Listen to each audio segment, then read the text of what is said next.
pleased you about that? I thought it was a lot of different aspects of the game. We controlled certain aspects of the game, but we defended our mid-third, our press was good. But when the ball did come into our kind of final third, I thought the boys were brilliant. I don't think Jerome really had a lot to do in the game. We looked really, really dangerous on the counter. So I think there's a lot of aspects of the game that the players should take a lot of credit for. 2 quick points on players. One, the World Day. Can you sum up your feelings on that goal? It's wee Smithy. So Robbie Muirhead came up with one in the playoffs. I feel Robbie and boys like Smithy came into the club last year and it took them a wee bit of time to hit the ground and adapt to how we work and what we're wanting as a group. And the two of them around December time just kind of kicked on.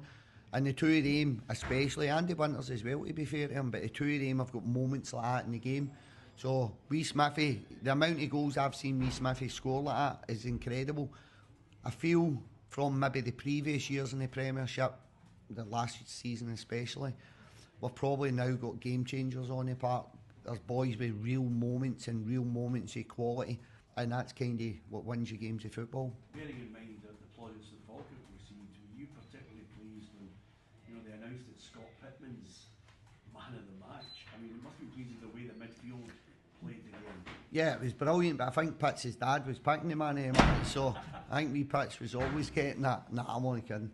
I think that's, somebody was telling me last week, it was Robbie Muirhead at Kilmarnock, that wee Pitts was 4 behind the top ever Livingston scorer. So that's him now 3 behind. So when you look at wee Pitts since he's been here, I'm in my 12th year, he's in his 11th year. He's an all-time record appearance holder. He's played the most games ever for Livingston in the Premiership, and he's 3 behind being the all-time Livingston top scorer. So the wee man's he's on track to actually kind of leave Livingston at some point in his career. Broke every single record you could break. What about the Greg lad? Okay, like to see him get a start, getting a goal and a start. Bobcat is a good welcome addition to Scottish football. I think there was a real intensity to the game for him. So big man's came in. He's played top tier in a few different countries, but he's come in for the top tier in the Netherlands last year, and he's one of his main attributes. He's quite good. He's quite physical. He's quite good in there.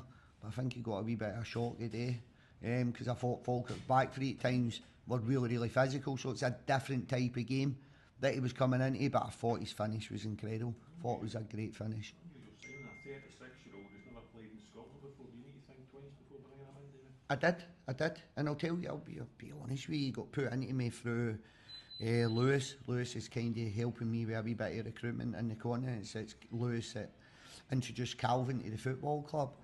So Lewis said to me, Lewis has got huge football knowledge in the continent. He said, I've got a player for you. I had a wee look. I'm not sure. So we're going to Holland for our summer camp. He said, do you want me to ask to see if he'd come along for a couple of days?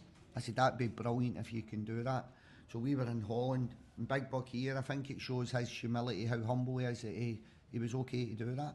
So he came in, he got a wee look at me, I got a wee look at him, and after a couple of days, he played against Aris, played 60 minutes against Aris. We thought he could definitely do a job for us. He's different from Robbie Muirhead, he's different from Zach Rudden, but I feel you need that variation and you need that squad depth if you want to be successful in the Premiership. Injuries. Pardon? Wilson, Carey and Montgomery, to be fair. So Adam was wanting to run it off for another 10 minutes. I think there's a bit of fatigue in there. The last time Adam played 90 minutes at this level was last Saturday, but before that it was like 3 months. So there's a bit of fatigue built in after the Kilmarnock game. He's not really trained, but he managed to get himself in the park today. Christian Montano was coming back for an injury, so he never had 90 minutes in him. Ideally, Adam would have got 70 and Chris would have got 20, 25, depending on VAR. So Adam came off at half-time as well. He wanted to stay on, but to feel it. But with the 2 stoppages due to the injuries, I couldn't do that. I couldn't use that up as a sub, so we made the decision at half-time to kind of use half-time stoppage to get another player in the park. So it was actually 3 injuries, but speaking about the squad depth, so I think we're nearly there, but now it's about maybe moving 3-4 players on, and we're still to do that. But I think the squad depth, when you look at it today, I think we're going to actually need that. So historically I've ran me 23. I think I'm probably going to have to reevaluate that, if I'm honest, because I think we're going to have to be running about 25 first team players, and it just comes to the physicality and the intensity of the Premiership. It's a different level from the champ.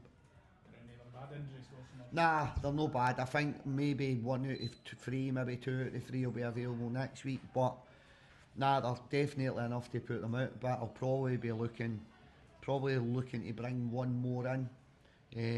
But I gained a player today. I gained a player, and I think it's important that I mention it in wee Sammy. Wee Sammy at right back. I don't think there'll be a lot of you guys would know who he was. Wee Sammy's been at the club. He's in his 3rd year. We signed him for Nigeria. He was in a kind of academy in Nigeria. It's kind of amateur status. But when I signed him, he just played something along the lines of 8 games for the Nigeria 20s at the World Cup, got to the quarter final, and the CONCACAF, he got to the semi-final. And he put it into perspective, Scotland don't get to the World Cups, these stages, so Sammy's at under 20s level. So we got him in, got a work permit. First year was a lot of adaptation in terms of just everything, the language, everything. Second year, I think they had a really strong group, and we used 14, 15 players last year. And because we were winning games became easier week by week, and the team became easier to pick, so it was difficult. This year, made a decision in the office when we found out Dan was probably not going to make it, that we'll throw wee Sammy in. I knew he would do well. I knew he would do well. He looks after the ball first and foremost, but he's really, really difficult to beat in a 1v1. Like, really, really difficult, and he's very good in a 1v1 when he's on the ball. So he kind of ticked all the boxes to play against Falkirk, because Falkirk's main outlets are the wingers and the fullbacks. And wee Sammy, I knew he'd be quite happy with that, playing against that kind of inverted winger, what to come inside the park. So I thought the wee man was brilliant. Honestly, I thought it was his first Premiership. He came on the park for us a year and a half ago at Celtic Park in the Scottish Cup, I think it was.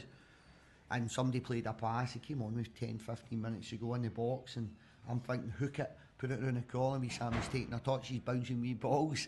But honestly, I'm just delighted for him. So we kind of gained a player today. We've gained another player to the first team squad, because what he's now done is I can now trust him. And that was probably the one element for his game that was missing, that trust.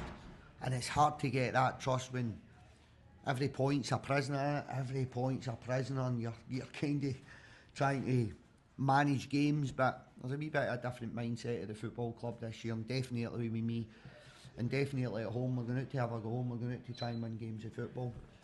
That probably gave Sammy the nod.